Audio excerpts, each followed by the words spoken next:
You're watching News 25. Local coverage you can count on.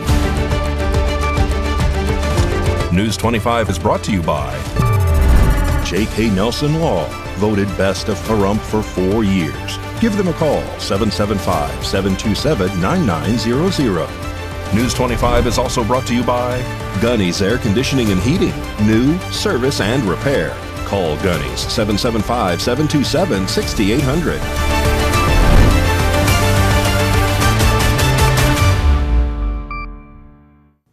Hello and welcome to this edition of News 25. I'm Unette Gentry. Thanks for joining us on Ace Country Radio, and we're also streaming at KPVM.TV. We're also on your Roku devices. It is Tuesday, September 30th.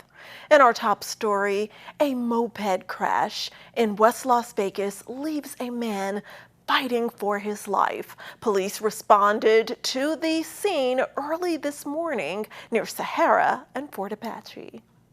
Today, a moped crash occurred. The moped struck the center median, sending the driver over the landscaped area. The bike then turned over into a traffic lane. The rider eventually came to a stop alongside the bike and 911 was called. The rider does have life-threatening injuries and is being treated at a hospital's trauma center while the investigation is ongoing.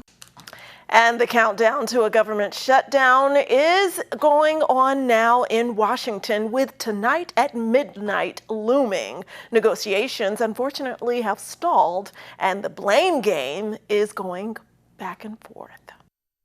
The clock is ticking as the federal government moves closer to a shutdown. With funding set to expire at midnight, talks between the White House Republicans and Democrats on Monday ended with no breakthrough and no budging. Republicans, who currently control both chambers of Congress and the White House, still need Democratic votes in the Senate to keep the government running. GOP leaders have pitched a temporary clean funding bill to buy more time for budget negotiations, but Democrats are holding out, insisting that health care subsidies be restored. It's now in the president's hands, said Senate Minority Leader Chuck Schumer after a White House meeting. He can avoid a shutdown if he gets Republican leaders to go along with what we want. If no deal is reached by midnight, it would mark the first government shutdown in 7 years, halting services and sending hundreds of thousands of federal workers home without pay. For now, both sides are pointing fingers, each hoping the blame game pays off at the polls. In more local news, Assemblyman Greg Hafen sends a letter to the U.S. Senate and its members urging them to pass a short-term funding bill. News 25 has these details.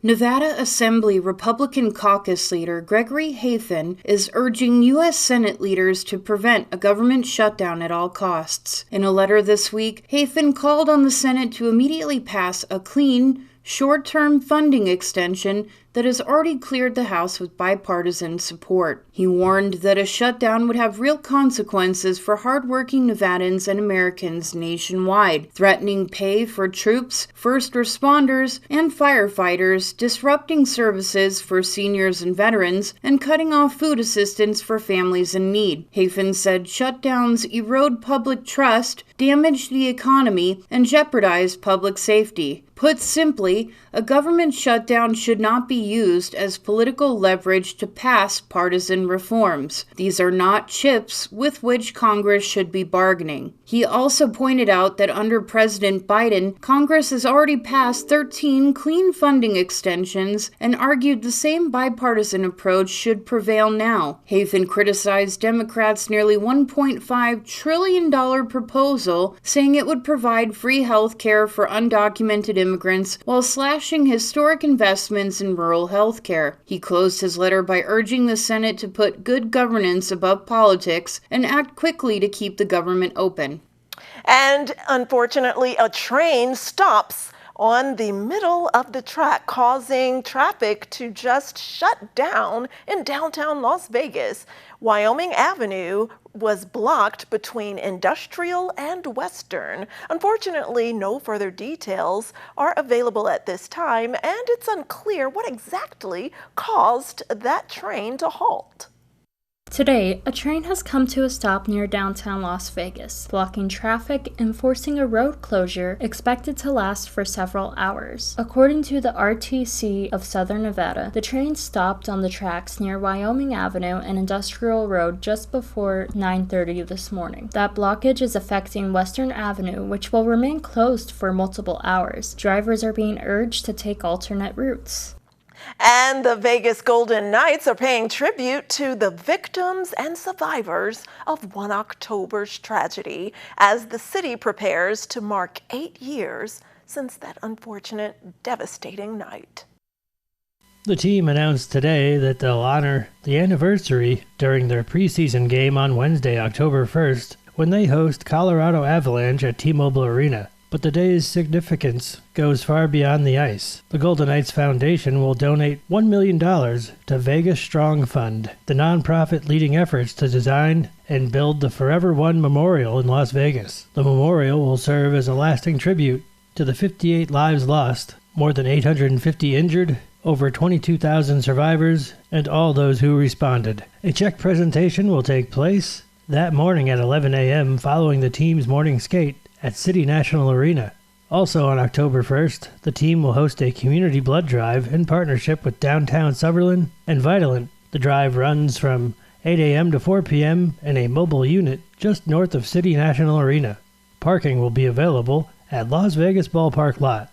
Members of the Golden Knights organization, including broadcasters and the VGK cast, will be stopping by to donate blood and show their support. Appointments can be made now at vitalant.org/1October. And as we head to this break, we can't say it enough. Go Aces, go, as everything is on the line tonight. All that and more when News 25 returns.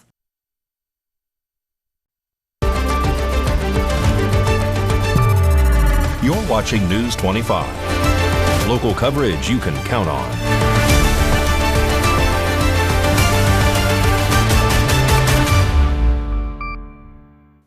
Welcome back to News 25. Well, unfortunately, it is all or nothing for the two-time WNBA basketball champs, the Las Vegas Aces. It's win or go home tonight. Mikey Ruhan has all that and more right now in sports.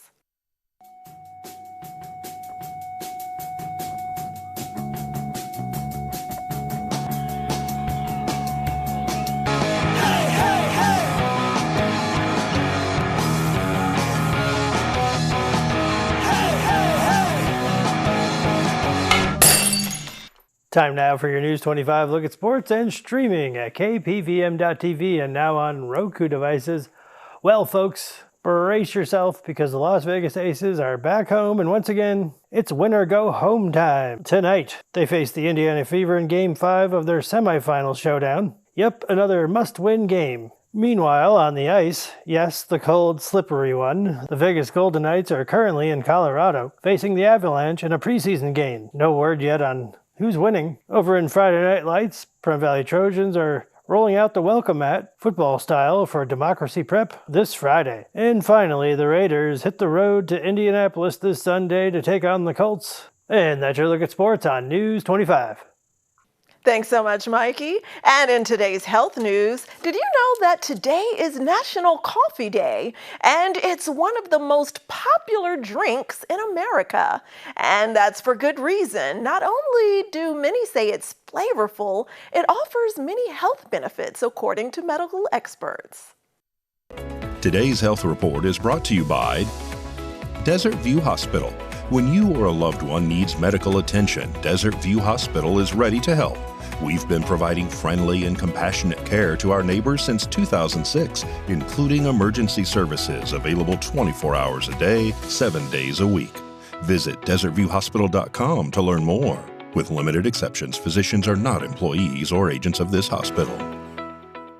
So coffee being a plant, it has all the health benefits associated with plants, right? With all the things that we naturally think about. So we're talking about antioxidants, we're talking about polyphenols, and with that improves our health by improving our blood sugars, our blood pressures, cardiovascular health. Beth Cerrone is a registered dietitian at Cleveland Clinic. She says research also shows coffee can help improve our cognitive function with things like focus, memory, and alertness. So which kind of coffee is the best to drink? Cerrone says light and medium roast are recommended since they retain most antioxidants, which protect our body's cells. Cold brew can be another great option for those with acid reflux. She explains that the process to make cold brew removes a lot of acidity, and while coffee can offer many health benefits, it's important not to overdo it by adding a bunch of creamer and sweeteners. If we're adding in high-fat creamers, whole milks, we're adding in multiple pumps of syrupy syrups, or we're adding in just sugar itself, because we're not actually eating those calories, we're just drinking those calories, they can add up. So you can add up hundreds and hundreds of extra calories without us even thinking about it. Breaking news now into the KPVM newsroom. An update on a story we brought you earlier in the newscast. We're getting word now from the White House just minutes ago. They released a statement saying that a government shutdown is imminent. The official deadline is slated for midnight tonight. However, this news from the White House says that it is imminent. We will bring you further details and updates as the shutdown becomes official and post-shutdown. Returning back now to local and area news, the American Red Cross of Southern Nevada announces today that it's received a $10,000 grant from the NV Energy Foundation. This contribution will support disaster relief and preparedness efforts across the Las Vegas Valley. Red Cross of Southern Nevada volunteers and staff work closely with first responders, local and state emergency management officials, and community partners to provide safe shelter and warm meals for those affected by home fires and other disasters. This grant will play a vital role in continuing these essential services. In addition, the NV Energy Foundation donated $10,000 to the Red Cross in Northern Nevada, bringing their total contribution to $20,000 to support disaster relief efforts statewide. Southern Nevada residents can learn more about the Home Fire Campaign or request a free smoke alarm installation by visiting soundthealarm.org/Nevada. Stay tuned, more electrifying news from us after this break.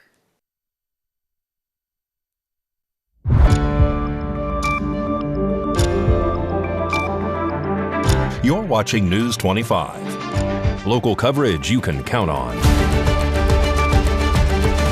News 25 is brought to you by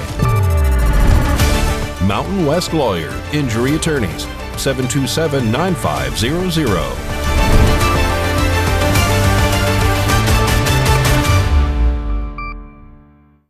Welcome back. In more shocking news today, reliable power requires constant vigilance. At Valley Electric Association, its operations system techs are the eyes and ears of their power grid, with a crew dedicated to monitoring and managing its critical infrastructure 24 hours a day, 7 days a week.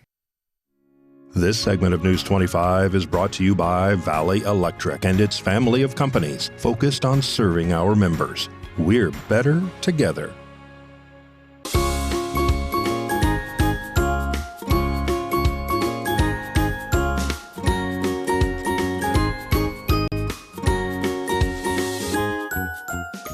Here in system operations, our main function is to monitor and control the overall electric grid, as well as the distribution system for Valley Electric. So we have both transmission and distribution. We watch a bunch of computer screens where we're receiving information from substations, other entities that we're connected to. We're looking for anomalies to occur in those, and when we see those, we need to answer why those are occurring. If it's something that's expected, or if it's something that indicates that there might be a problem showing up on the system, and then we mitigate that by either taking action, adjusting stuff that we have the ability to do through a computer system, or dispatching people to substations or various various areas on the transmission line and doing whatever needs to occur to keep those anomalies or those problems from turning into something big. It's real-time data that's coming from the meter level on the home. So we're looking at information from the meter level at the home all the way to the sometimes the generation facility. So it includes the entire distribution system and the transmission system. So the transmission system is kind of what it sounds like. It's the main bulk of power that gets transported across, I guess, the backbone of the power grid. And then from that it goes to a substation where it's stepped down to a usable voltage for the members. So all of the transformer cans outside of everyone's house, that's going to be the distribution system. That goes to everybody's house. So it's separated in the fact that it has different outage severities. So if we have a transmission outage, it's going to likely be more severe than a distribution system outage. If it's a very severe transmission system outage, it could encompass a lot of distribution that's out. A bad enough one could see the entire Pahrump Valley out for a transmission system, whereas distribution system, you could see anywhere between 10 to a few hundred people or even 1,000 people, depending on if it's a feeder breaker that opened at a substation or a field recloser that opened up. Yeah, so I'll start with behind me we have our SCADA system. That's SCADA stands for Supervisory Control and Data Acquisition. And that is a computer program that talks to all of our different substations, all of our equipment that's in the field, and we're able to monitor everything that's going on with that equipment and those devices. So we can see our voltage, how much power we're using, if people are using a lot of power, if it's a hot day, people's air conditioning are on, or if it's a nice day out and there's not a lot of power being used, we can monitor that, and we can make adjustments to the equipment to make sure that the power is delivered reliability to all of our members. And we communicate with other entities next to us like NV Energy and Southern Cal Edison. We have interconnections on our transmission system, so we do have to coordinate with entities in other states even. So everybody's power grid is reliable, and power and the lights on is for the power and the lights are on for everybody. So that's what we use SCADA for. It's very it responds quickly to alarming when something does go wrong, and we're able to get on it and send a crew out to go investigate and troubleshoot the problem and whatnot. A lot of studying and understanding how your system can affect the interconnections throughout the United States. So for us, it's the Western interconnection, so California, Oregon, Washington.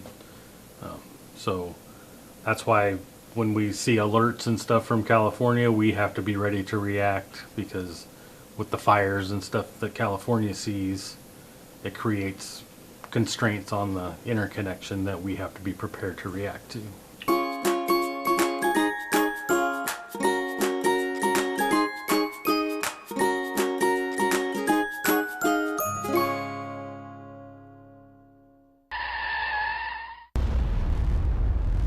News 25 WeatherCam is brought to you by Lerner and Rowe Injury Attorney's Office in Pahrump. In a wreck, need a check? Call 702-877-1500.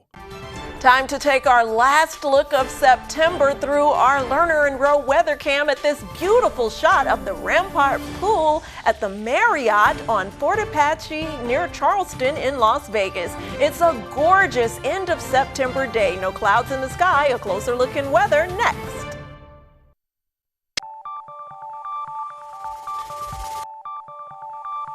Weather is sponsored by the Nevada Dairy Farmers and the Dairy Council of Nevada, sharing the love of all things dairy. Celebrate the best moments with milk. Milk the moment.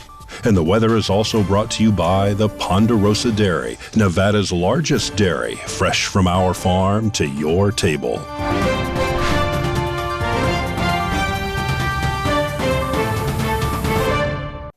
Let's take a look at the weather on this last day of September in Pahrump, Las Vegas and the surrounding areas of Nevada. Looking at our highs and lows in Death Valley, we top out at only 97 with a low of 70. Las Vegas's high and Amargosa weather twins topping out at 88 degrees with lows in the upper to mid 60s. Beatty's high only 82. Goldfield tops out at 72. Tonopah's high 70 degrees with a low of 43. Carson City has the lowest high throughout the state that we're noting, 68 degrees for the high in Carson City with an overnight low of 45 degrees. Fallon and Fernley top out in the low 70s and the overnight lows are in the mid 40s. Very chilly out there. And in Pahrump, it's currently 82 degrees with our high topping out at only 3 degrees higher at 85. Winds out of the south at 13 miles per hour. Humidity 20%. Sunrise was at 6:38 a.m. And tonight, we can expect an overnight low of 58 degrees in Pahrump with winds out of the east-southeast at 9 miles per hour. Humidity increases to 35%. Sunset gets shorter, will be at 6:28 p.m. And looking ahead to our 7-day forecast, we're looking at averages in the 80s and 60s with Wednesday's high topping out at 86 with a low of 62. Temperatures increase a bit Thursday to just below 90 degrees, upper 80s, and the mid 60s for the low. Our weekend has a low in the upper 70s, lower 80s with lows overnight in the mid 50s, and it looks that way throughout the rest of the weekend and the beginning of our work week with a high of 82 and lows in the upper 50s and low 60s overnight. So enjoy this wonderful weather that October is ushering in starting tomorrow. That does it for this edition of News 25. I'm Unette Gentry, and from all of us here at KPVM and A's Country Radio, thanks so much for tuning in, and we'll see you on the air next month. Good night.